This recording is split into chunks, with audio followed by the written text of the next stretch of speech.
In terms of AI, the index came, in 17, has expanded in 18, and now is giving for the media, the policy actor, and the global community, a ranking of where government are with their use of AI and the capacity that they have to meet the challenge with AI.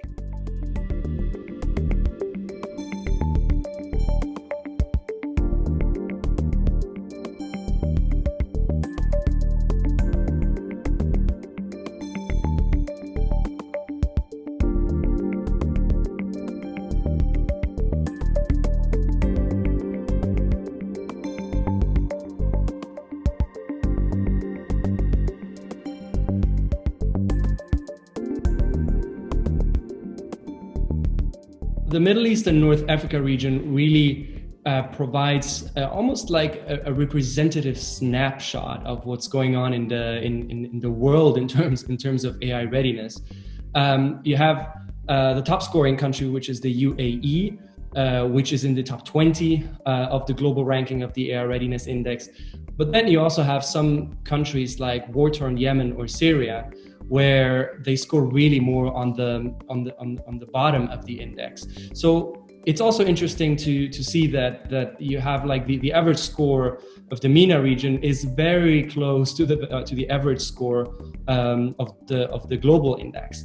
And so it is really interesting to see that essentially the MENA region covers really from the top countries in the world to some of the lowest scoring one, and it's really it's representative of what goes on in the world in terms of AI readiness.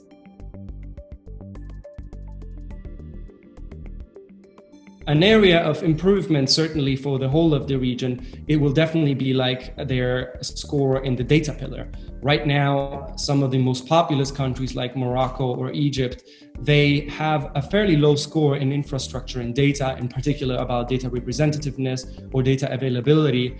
And for the region, an initiative that could take them very much further could, for instance, be like a shared data governance agreements for sharing data between countries that could help them ultimately develop AI in a more effective and more accurate manner.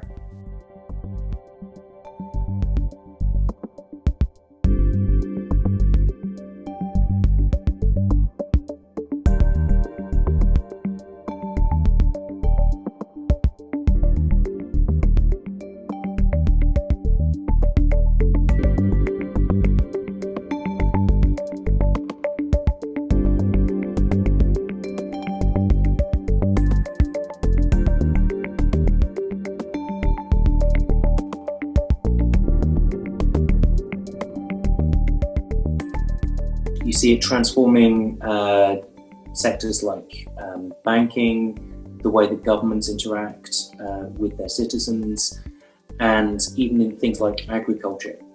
But that transformation isn't happening in the same way in every country around the world. Like, we need to work out why it's going faster in some countries, why it's going slower in others, and the different approaches that are happening around the world.